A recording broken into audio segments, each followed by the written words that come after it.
spedizione su una nuova nave nel 2020, eccetera, quindi una persona che ha vissuto proprio in Antartide per parecchio tempo e quindi ha avuto anche modo di toccare con mano quelli che possono essere stati i cambiamenti in atto in quel continente. Prima il professor Eva ha parlato dell'invento dei ghiacci nella parte nord, non abbiamo detto che sono ghiacci che erano, perché quasi tutti si sono sciolti, i ghiacci che appartenevano già al mare, quindi il fatto che si siano sciolti non ha creato nessun innalzamento del livello marino. Diversa è la situazione per l'Antartide. Chiaramente abbiamo una calotta consistente, questa se dovesse togliersi tutta, non lo vedremo naturalmente, ma porterebbe a una 70 metri di innalzamento del livello del mare. Quindi diciamo che la maggior parte delle terre, delle zone costiere, verrebbe sommersa. Io penso a zone come Bangladesh, come le zone degli estuari, non solo l'Europa d'Anastari, ma anche moltissime altre aree costiere, comprese le nostre, anche se noi siamo un po' più fortunati, perché la nostra costa sale abbastanza ripidamente, però il disastro sarebbe totale. Non ti pongo altro tempo, ti lascio alla tua conferenza. Grazie mille, buongiorno a tutti, quindi è un piacere ritornare in questa sala dove io ero stata nel 2020, in autunno, in quella piccola finestra temporale in cui era possibile fare delle presentazioni in presenza ed ero proprio venuta a raccontare quella che era stata la spedizione del per me è bello e emozionante il risultato.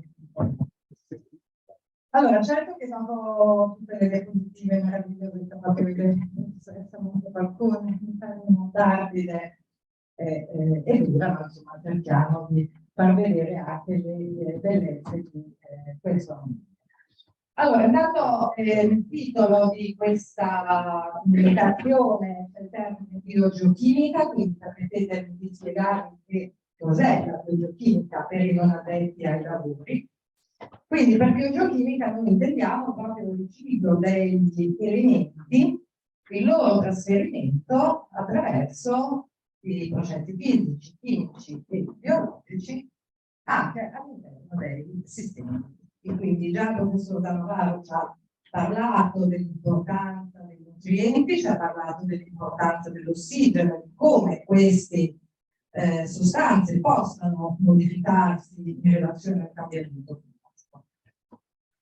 Allora, potremmo parlare di diversi elementi della tavola periodica, quindi staremo qua forse 4 giorni a parlare dei cicli biochimici, ma ci limitiamo a quelli che sono gli elementi più importanti, quindi il carbonio, l'azoto, il fosforo. Perché sono così importanti? Perché sono gli elementi con cui le navi, quindi le alghe, producono la sostanza organica, quindi quella che sarà il sostentamento di tutta la catena alimentare. A questi si affianca anche il silicio, ci sono alcune alghe, come gli diatomei, che utilizzano il silicio per la costruzione delle loro fiche. E poi ci sono degli altri elementi che come concentrazione hanno concentrazioni più basse rispetto al carbonio, all'azoto e al fosforo, quindi magari sono un po' meno famosi, ma che sono estremamente importanti. Quindi tra questi abbiamo il ferro e il ranchio. Sono 2 elementi che vengono definiti dagli oceanografi in tracce proprio perché sono presenti a basse concentrazioni, ma che svolgono un ruolo di micronutriente perché regolano, ad esempio, l'assimilazione dell'azoto. Quindi una carenza di ferro di rame anche nei sistemi marini può provocare delle difficoltà nella crescita degli organismi, un po' diciamo come anche nel caso nostro, no? Quando siamo in carenza, ci sentiamo un po' giù, cosa facciamo? Prendiamo degli oli rispondere qui realmente.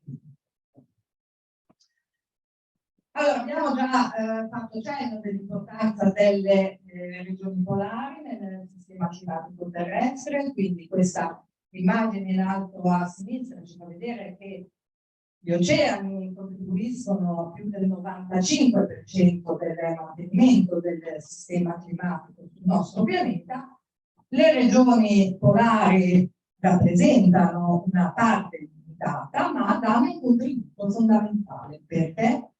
Perché sono in grado di influenzare la circolazione sia atmosferica che oceanica, che consentono quindi il trasferimento di calore, quindi di energia, all'interno del nostro pianeta. Allora, tra Artide e Antartide, un po' per i miei trascorsi, io sono più affezionata all'Antartide, anche perché in questo sistema climatico terrestre l'Antartide viene considerata per un po' il motore dello stretto di Gibraltar. Quindi perché? Perché innanzitutto, come ci diceva la professora Albertelli poco fa, è ricoperta da una calotta polare, quindi un continente che è ricoperto da una calotta nel corso dei millenni, calotta che è un spessore di oltre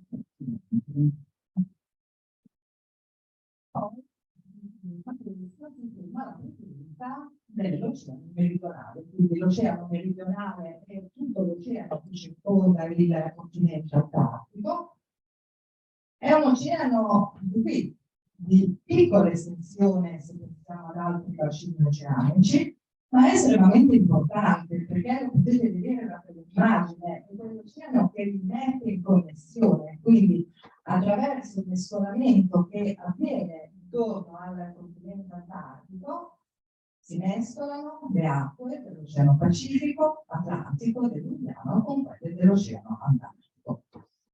Allora, il mescolamento è molto importante a livello della corrente circumpolare antartica, quindi la corrente circumpolare antartica è una corrente che scorre le acque superficiali in senso antiorario.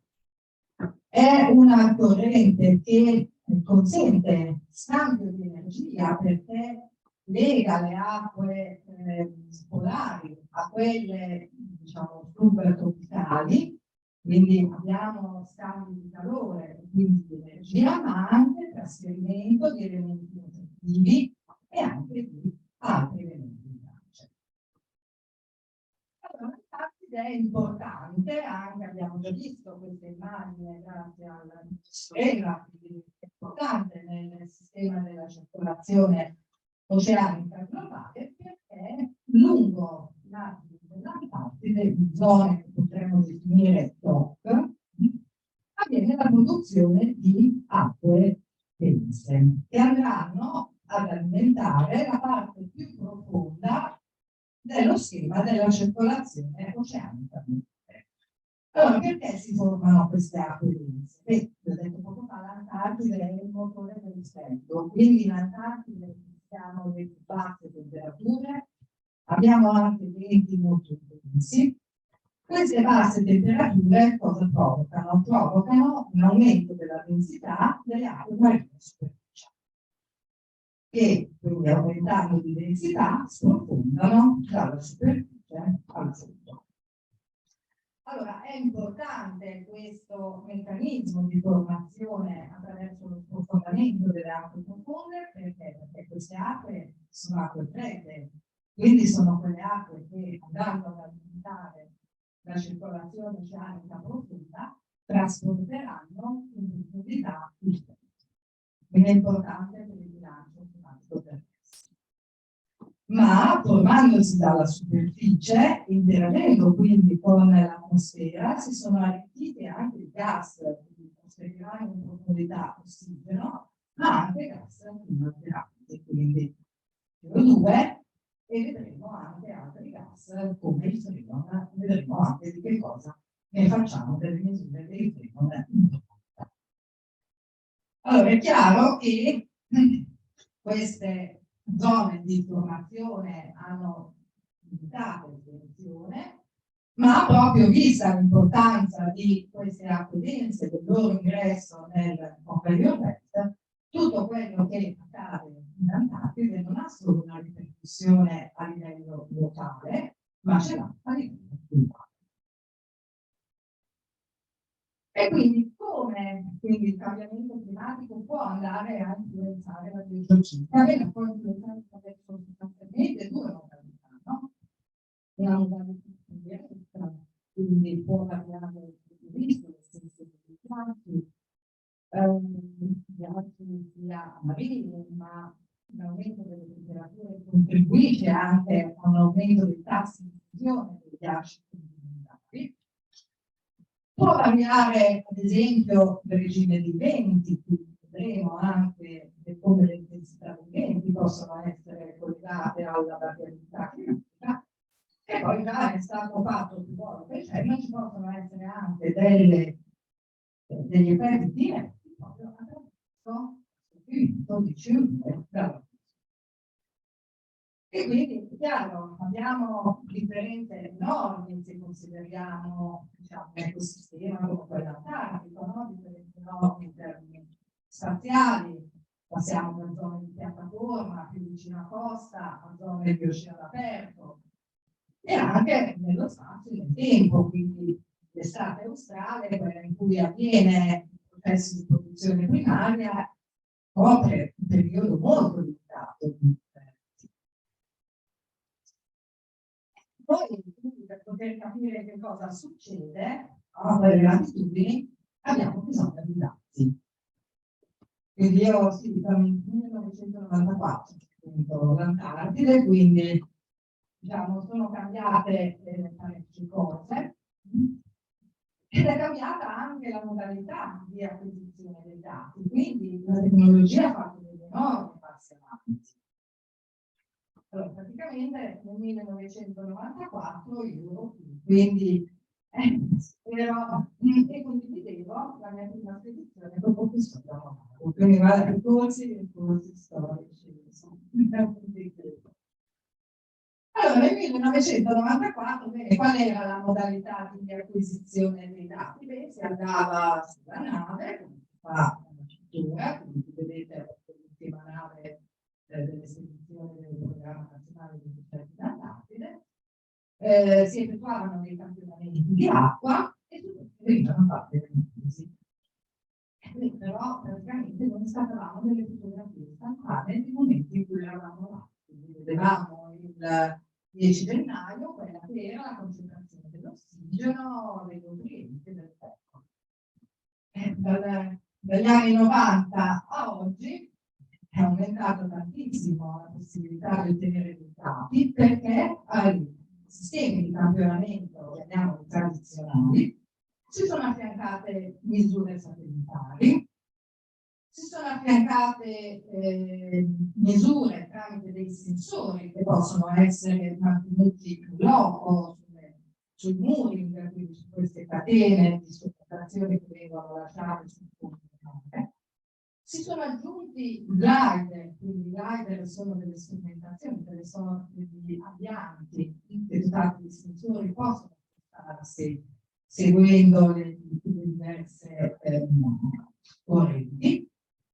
Poi diciamo alcuni sensori, non so se riuscite a vederlo dalla foto, alcuni sensori vengono anche proprio fatti portare dagli animali, quindi vedete uno sulla foto, per diciamo, ottenere misure in momenti o in zone che non vengono investigate tramite le misure tradizionali. Allora, perché abbiamo bisogno di così tanti dati? Abbiamo bisogno di dati per partire, abbiamo bisogno di dati anche per fornire il materiale ai modellisti, quindi chi fa studi di modellistica, di previsioni, dei predittivi su quello che accadrà in futuro e ha bisogno dei nostri. Allora, è il mare di Ross, quindi uno dei due mari interni dell'Oceano Meridionale, è una delle zone più studiate, soprattutto dalla comunità scientifica italiana, statunitense, neozelandese, questo grazie chiaramente al supporto logistico che viene fornito dalle basi che si trovano mare nostro. La logistica è importante perché è una di quelle zone DOC in cui avviene la formazione di quelle acque profonde che entrano nel fiume.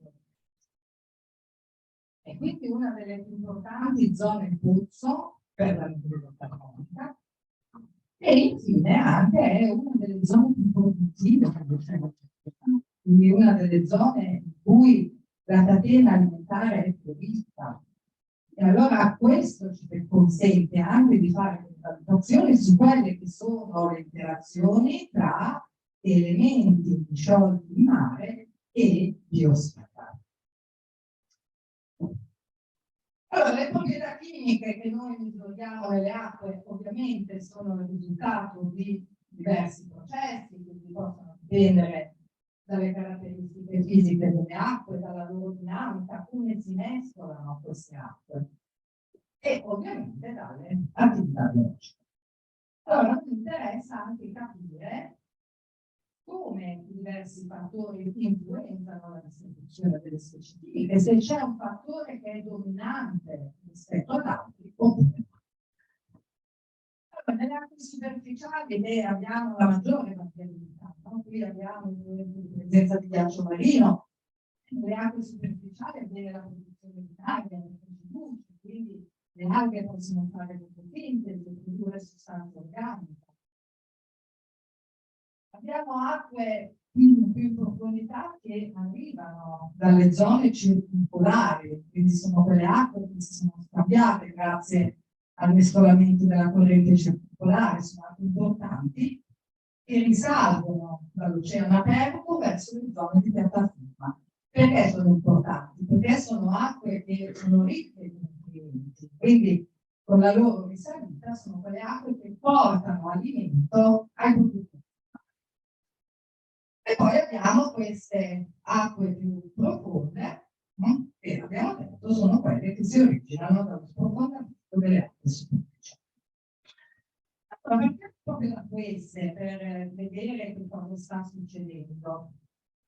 Allora, noi abbiamo attraverso diverse istituzioni, quindi abbiamo avuto modo di osservare la variabilità dei processi di formazione di queste acque di fondo e anche di capire quello che è il potenziale export di ossigeno che queste acque hanno per la circolazione globale. Allora abbiamo preso come esempio 3 anni chiave, quindi anche qua sono 98 di cui c'è stato fa 2001-2003. Sono anni molto vicini tra loro, ma sono anni in cui abbiamo osservato una grossa variabilità, ad esempio nel trasporto di queste acque al di fuori della zona di piattaforma. Quindi si tratta di Sverdrup al chilometro, quindi lo Sverdrup è un'unità di misura che è 1 milione di metri cubi di acqua al secondo. E a queste acque profonde viene associata una certa quantità di ossigeno. Se guardate i numeri, va bene, la deviazione standard è molto ampia, ma consideriamo i valori 14, 8, 15. Allora, cosa succedeva nel 2014 dal punto di vista della variabilità climatica? Era l'anno del Niño. Allora, era un anno di Niño che non influenza solamente la circolazione atmosferica, influenza anche la circolazione oceanica. Quindi chi fa studi climatici nel Mare di Ross sa che condizioni di Niño portano ad un aumento dell'intensità delle correnti e quindi favoriscono quello che è l'export di ossigeno verso la circolazione. 3 anni dopo l'export di ossigeno si dimezza. Che succede dal punto di vista climatico? Che succede che siamo in una fase di SAM positivo, quindi il SAM è un modo climatico che illustra, no, le differenze di pressione nell'emisfero meridionale, quindi è un periodo prolungato di questa fase a cui si somma una condizione di linea, quindi la situazione è totalmente opposta rispetto a quella del Niño. E allora che succede? In queste condizioni è ridotta la fuoriuscita di acqua, la corrente perde vigore, quella che fuoriesce, ma acquista vigore invece la corrente circumpolare che entra. Quindi questa corrente circumpolare entrante ha in qualche modo bloccato quella che era la fuoriuscita dell'acqua.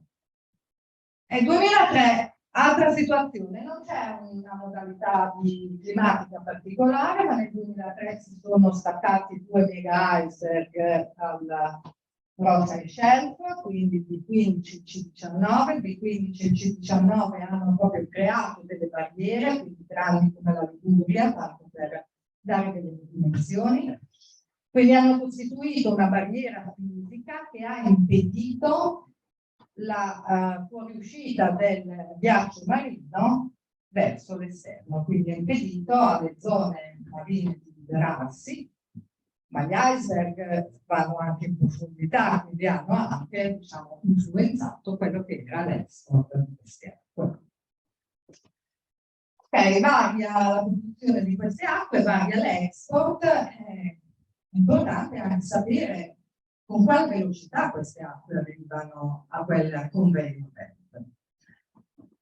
Allora, qui c'è sempre, diciamo, un giochetto tra gli oceanografi fisici e chimici, perché i fisici dicono noi vediamo per primi, i chimici seguono la ruota, però i fisici non possono tutto, quindi ci vogliono anche i chimici per poter dare delle risposte che i fisici non riescono ad avere, ovvero sia quali sono le scale temporali con cui queste acque si muovono. Quindi io vedo che cambiano le sue proprietà, so che questo cambio di proprietà è legato a variazioni climatiche ogni 4 anni. Allora lo dicono i chimici utilizzando dei gas abbastanza noti, sono il CFC, freon, quindi tutti ne avrete sentito parlare, causa dell'allargamento dell'ozono, quindi assolutamente malissimi, ma ben visti, diciamo, da chi li studia in oceanografia. Perché? Quindi sono dei composti che hanno variato la loro concentrazione negli anni in funzione dei tassi di emissione da parte delle attività antropiche, sono dei composti di solo origine antropica, sono di sintesi, e in acqua sono inerti.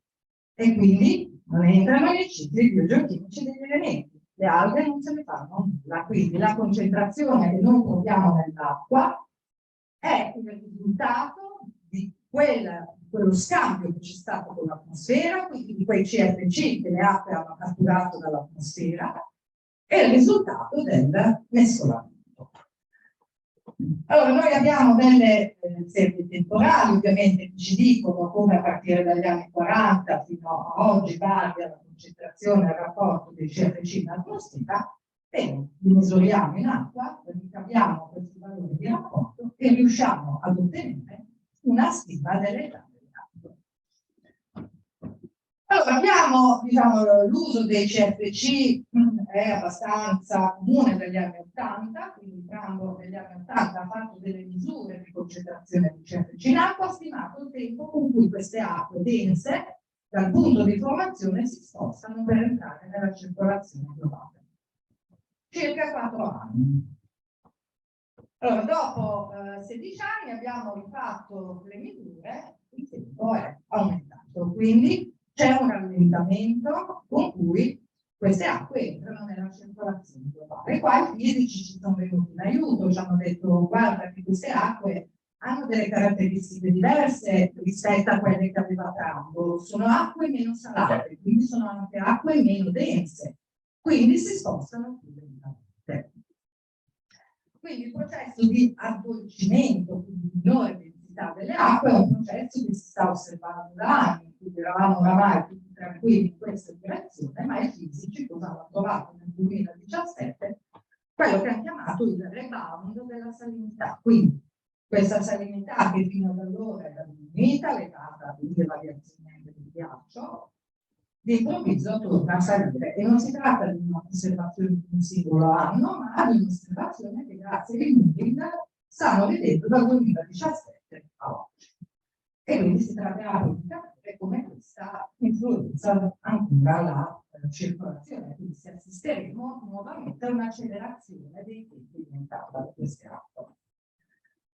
Abbiamo parlato di CO2, nel ciclo del carbonio, poter quantificare, stimare quella che è la specie più acida che contribuisce al carbonio inorganico totale nelle acque, importante. Ed è altresì importante anche riuscire a stimare quella CO2 che abbiamo in acqua, quella che è la frazione antropica. Quindi abbiamo detto che gli oceani sono importanti nella cattura della CO2 dall'atmosfera. Beh, i CFC ci aiutano in questo, la loro storia temporale è molto simile al trend di crescita che ha avuto la CO2 antropica negli ultimi anni. I modellisti li utilizzano proprio per fare delle stime di ingresso di CO2 nelle acque profonde e capire se effettivamente queste acque sono brave nel catturare la CO2. E in effetti, se guardate queste immagini che ci fanno vedere la presenza delle acque dense e fredde in profondità, nei colori azzurro-viola della temperatura, il dato dei clorofluorocarburi, e questo è il dato stimato di CO2 antropica che ben correla con quello dei CFC. Allora, il mare di Rossa, quindi in effetti è una zona chiave per capire il ciclo del carbonio. Più volte abbiamo già parlato di acidificazione oceanica, questa mattina, quindi l'entrata di CO2 dall'atmosfera nelle acque superficiali provoca un aumento della concentrazione dell'idrogeno d'acqua, che è quello che causa la diminuzione del pH, ma come vedete da questa immagine c'è tutto un sistema di reazioni di equilibrio che permette di mantenere pressoché costante il valore del pH. Quindi è un sistema tampone, no?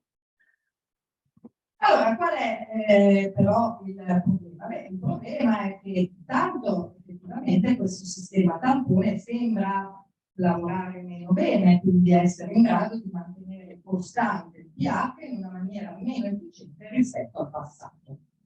E per questo quindi noi registriamo una diminuzione del pH.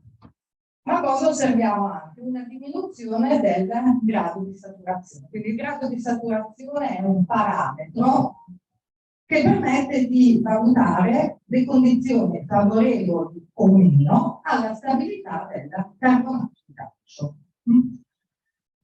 Allora, si sta osservando quindi una diminuzione del grado di saturazione anche nelle acque polari. Perché? Perché questo grado di saturazione dipende dalla concentrazione dell'ione carbonato. Quindi se il mio sistema tampone sottrae l'ione carbonato all'ambiente per tamponare, no, l'eccesso dell'ione H+, ecco che ci saranno condizioni sempre meno favorevoli alla precipitazione del carbonato di calcio. Allora, le zone antartiche sono sensibilissime, in particolar modo il mare di Rossa, all'acidificazione oceanica. Perché? Tanto perché la CO2 è molto, come tutti i gas, molto solubile in acqua fredda e anche in acque poco salate, come sono quelle superficiali delle zone antartiche. In più, le acque sono anche poco alcaline, quindi hanno una bassa alcalinità, ovvero sia una bassa quantità di basi capaci di tamponare questo eccesso di ione H+. Allora, la distribuzione della CO2, abbiamo visto, è legata al trasferimento delle masse d'acqua, legata anche all'intensità dei venti, certo. I fattori fisici sono molto importanti nel trasferimento del carbonio. Accanto alla cosiddetta probabilità c'è anche la logica, quindi gli organismi hanno un ruolo significativo nel trasferimento del carbonio, quindi le alghe assimilano CO2, si accumula carbonio nei tessuti, quando il carbonio organico scende lungo la colonna d'acqua viene mineralizzato dagli organismi, dai batteri, quindi ritornano alla colonna d'acqua carbonio e nutrienti, e poi c'è una, diciamo, importanza notevole legata proprio all'accumulo del carbonio nei sedimenti, quindi come deposito a lungo termine. perché è più importante nel regolare il CO2, il pH e in genere il sistema dei carbonati nelle acque antartiche? La fisica o la biologia? Allora, tutte e due se la giocano, anche se diciamo, la biologia, forse in una stagione molto limitata nel tempo, vince sulla fisica. Allora, dicevamo l'importanza delle misure satellitari, quindi le misure satellitari noi vediamo quella che è la distribuzione, ad esempio, della clorofilla, quindi su scala di colore, vedete le zone rosse sono quelle alta clorofilla, quelle più chiare, più bassi valori di clorofilla, vedete, siamo andati a fare misure di pH, quindi il pH ci dice se il sistema è acido o basico, e di carbonio inorganico, quindi tutte le specie di usano CO2 che contribuisce al carbonio inorganico. Allora, la situazione in due spedizioni abbastanza vicine nel tempo era molto diversa, quindi nel 2006, dove avevamo scarsa produzione primaria, era il ghiaccio che aveva controllato, no? Facendo proprio una barriera fisica, quella che era stato lo scambio CO2 atmosfera-acqua, ma nel 2012 ecco che il ghiaccio marino, diciamo, indirettamente attraverso la sua fusione ha creato quelle condizioni di stabilità della colonna d'acqua che le alghe hanno bisogno per poter effettuare la fotosintesi. E quindi qui nel 2012 la biologia ha vinto sulla fisica e vince non solo su larga scala, ma anche a livello di mesoscala, piccole distanze, siamo nell'ordine di pochi chilometri, ci fanno vedere come le variazioni di pressione parziale dell'anidride carbonica, che è il parametro che guida il flusso in entrata o in uscita di questo gas, siano ancora dipendenti dalla biologia. Quindi dove le macchie sono più rosse, c'è più clorofilla e il gradiente di concentrazione di CO2 tra atmosfera e acqua è favorito all'entrata in acqua. Allora, effetti dell'acidificazione oceanica, bene, abbiamo già parlato, quindi anche in Antartide, diciamo, al momento, nonostante i modelli predittivi ci dicano che ci saranno condizioni di sottosaturazione a causa di un importante processo di acidificazione da qui alla fine del secolo, i valori di pH che stiamo registrando sono abbastanza costanti nel tempo, quindi c'è ovviamente una variazione, ma questa rientra, diciamo, nell'intervallo delle variazioni standard attese. E poi si cominciano a vedere degli effetti, quindi si vedono degli effetti, ad esempio, legati alla dissoluzione delle bottiglie di aramide, quindi diciamo la forma cristallina più instabile del carbonato di calcio, quindi quella più suscettibile all'acidificazione oceanica. Sembra anche che ci siano degli shift nei popolamenti fitoplatonici, quindi alghe che prima non erano così predominanti nei popolamenti, che ora lo diventano in condizioni di CO2 elevate. Ed ecco che entra qui in gioco il ferro, quindi negli ultimi 5 minuti vi parlerò del ruolo del ferro. Il professore Eva questa mattina ci ha fatto vedere un grafico in cui mostrava l'andamento di temperatura di CO2 nelle carote di ghiaccio e poi sotto destra c'era anche il grafico delle polveri. Sono contenta che non abbia detto niente delle polveri, perché queste polveri erano ricche di ferro. Allora, Martin nel 1989-90, proprio studiando quello che era la concentrazione del ferro, queste polveri trovate nelle carote di ghiaccio e legandole alla temperatura e alla CO2, datemi una nave riempita con ferro e io vi troverò in acqua riempita con CO2. Allora, osservato che quando era alta la concentrazione della CO2 era invece elevata la concentrazione delle polveri. Quindi Martin aveva bene.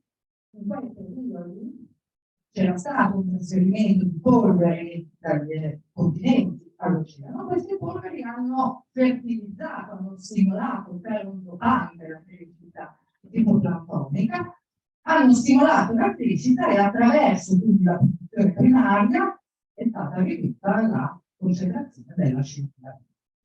Quindi tanto è vero che poi sono partiti una serie di esperimenti che si chiamavano proprio di fertilizzazione oceanica, quindi si andava con delle navi a buttare il mare sul passo di ferro, in modo da aumentare la concentrazione del ferro e ridurre il risultato.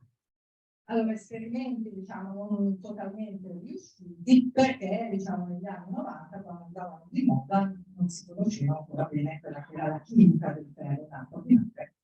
E questo aveva portato ad alcune, non dico svarioni, ma alcune cose non delicate. Allora, non tutto l'oceano meridionale è deserto, quindi ci sono zone verdi, le zone di piattaforma per il mare di rosse, le zone produttive, e zone invece un po' meno produttive. Bene, si è visto che queste zone più produttive sono quelle zone in cui vi è una significativa presenza di ghiaccio marino.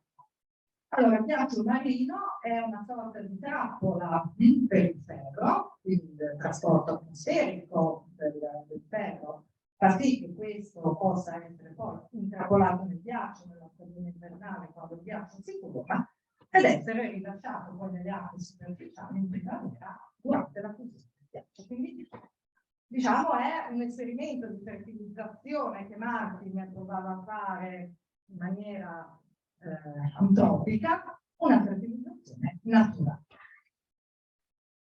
Il ferro non arriva solamente dal ghiaccio marino, ci sono altre ovviamente sorgenti di ferro per questo alimento, quindi dai sedimenti, da acque profonde circolari, ma anche la fusione del ghiaccio continentale. Allora, in effetti questo è diciamo, il trasferimento del ghiaccio continentale può apportare dei minerali che sono ricchi in ferro, soprattutto ferro, diciamo, usato di ossidazione 2, che è quello più biodisponibile per gli organismi, e quindi questa è, diciamo, un'importante osservazione che permette di controbilanciare quello che sarà uno degli effetti del cambiamento climatico sulla chimica del ferro. Quindi se aumentano le temperature si formerà meno ghiaccio marino, quindi ci sarà una minore trappola, no, per questo oligoelemento. Quindi a quella, diciamo, trappola mancata però potrebbero appunto affiancarsi altre soluzioni. Allora, cosa mi piacerebbe che mi ricordaste, diciamo, di questo mio intervento? Quindi sicuramente che c'è bisogno di avere dati, soprattutto in zone così fragili, no? Che sono le prime a mostrare gli effetti del cambiamento climatico, dati che ci permettono di osservare quella che è la variabilità. Quindi io vi ho dimostrato che ci può essere una variabilità interannuale, una variabilità su scale anche più lunga. Quindi cosa ci aspettiamo per la biochimica nei prossimi anni? Bene, un aumento, comunque una differenziazione di quelli che sono gli apporti di ferro e ovviamente anche se a oggi i dati sembrano essere abbastanza incoraggianti, diciamo, aumento anche di quella che è la acidificazione oceanica, ovviamente con tutte le ripercussioni che questa ha sul ciclo del carbonio e il trasferimento domatico. Quindi io confesso che ringrazio per l'attenzione.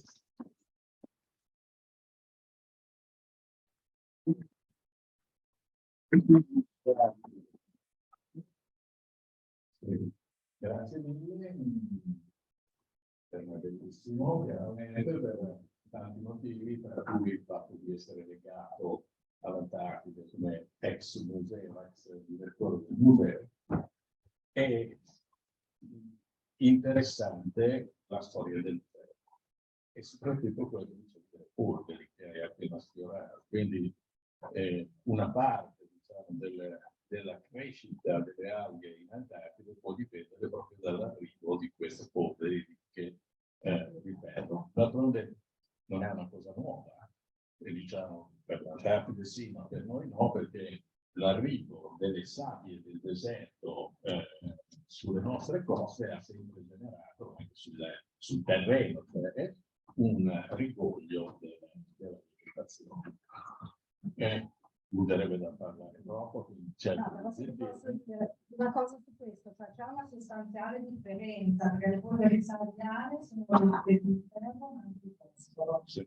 Quindi se pensiamo anche al Mediterraneo, il Mediterraneo è una zona carente dei nutrienti principali, quindi del fosforo. In Antartide noi abbiamo il paradosso antartico, quindi abbiamo concentrazioni di azoto e di fosforo che sono tali da poter sostenere una produzione primaria molto elevata, ma in certe zone c'è la limitazione del ferro, no? Quindi possiamo avere tanto azoto, tanto fosforo, ma se ci manca il ferro non riusciamo a fare 60.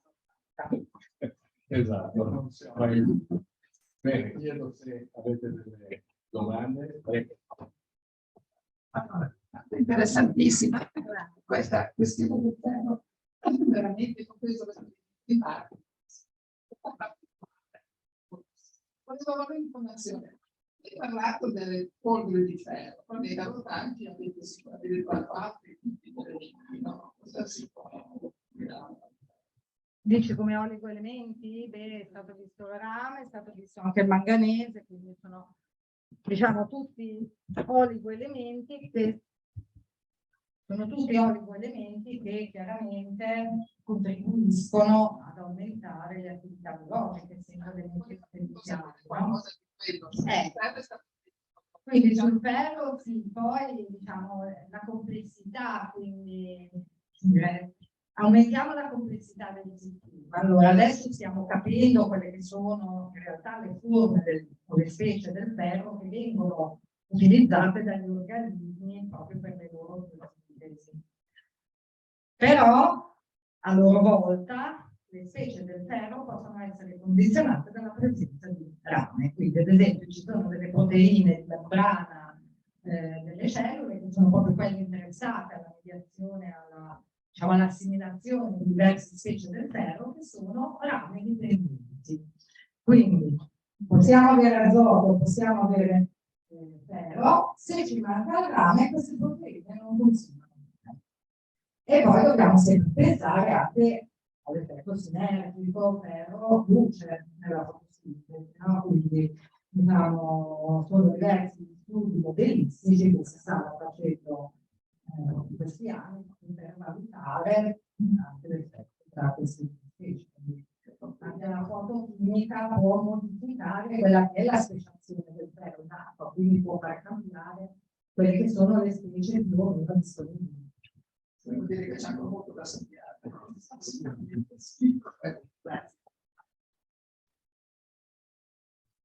Bravissima, complimenti, grazie.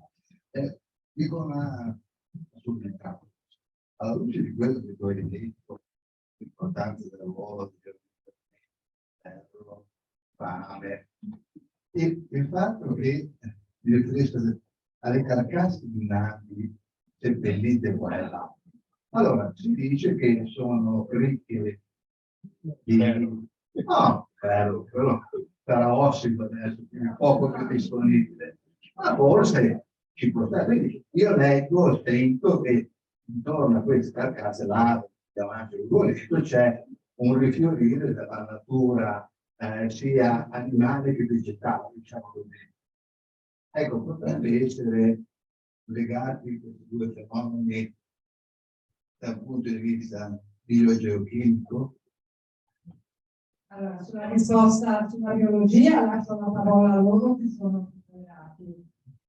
E da chi si occupa di analisi di metalli in tracce, ti dico, non dire se c'è la carcassa della nave, per me è un grande problema perché altera notevolmente quelle che sono le concentrazioni di questo elemento nell'acqua. Quindi, diciamo, anche tutti i sistemi di campionamento che utilizziamo noi sono tutti trace element free, no? Quindi cose funzionate, guanti, quant'altro, no? Proprio perché siamo nell'ordine delle concentrazioni del danno molare, quindi ogni, diciamo, azione che uno fa ovviamente può portare a una contaminazione e quindi alterare questi sono i livelli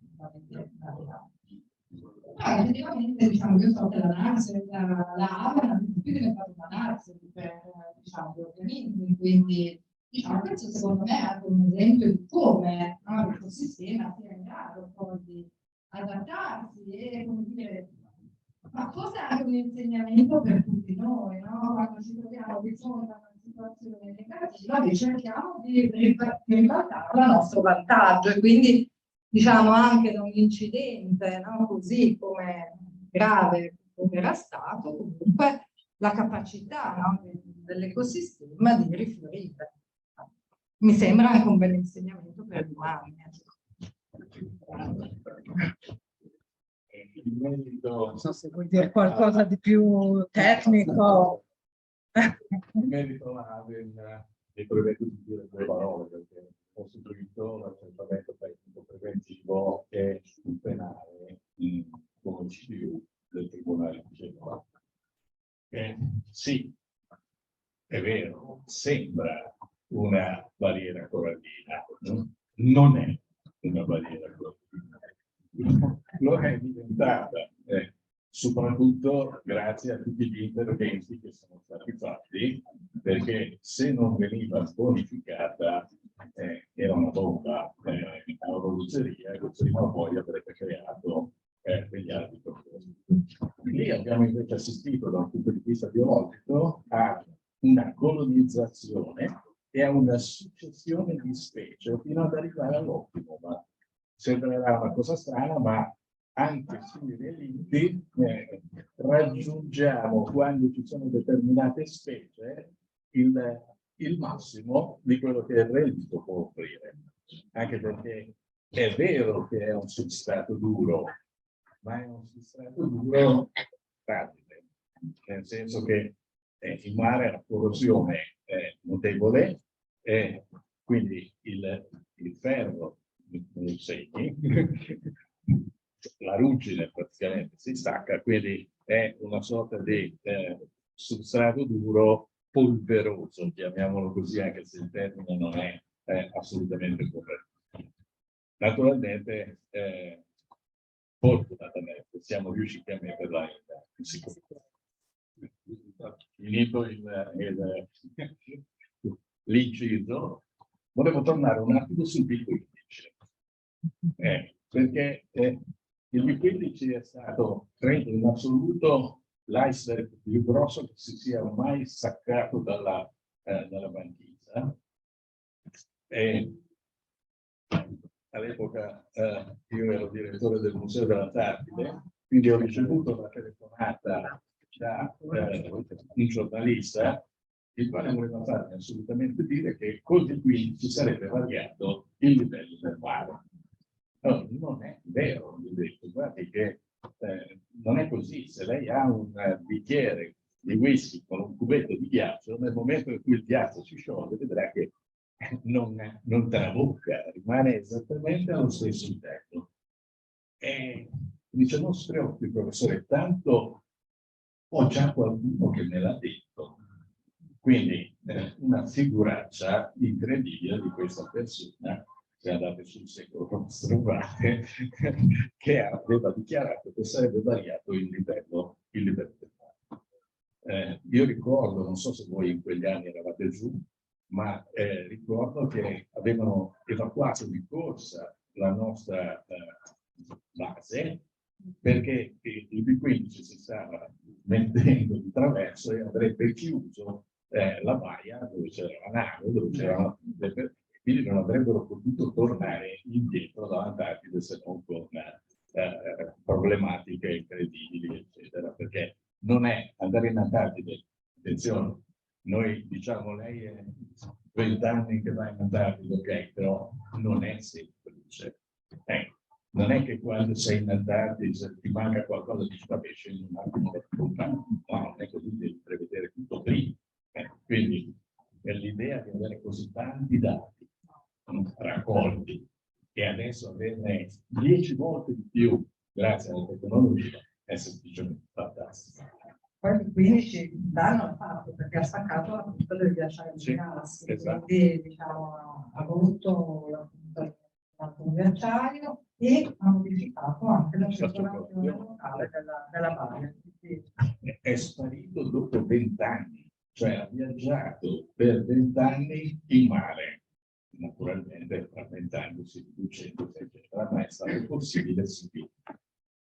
Bene, io ringrazio tutti coloro che sono presenti in sala, ringrazio gli oratori che ci hanno veramente illustrato le modifiche che avvengono in mare, segnalandoci che purtroppo questo che era il sistema, diciamo, forse più stabile in assoluto, anche lui risente di questi cambiamenti climatici.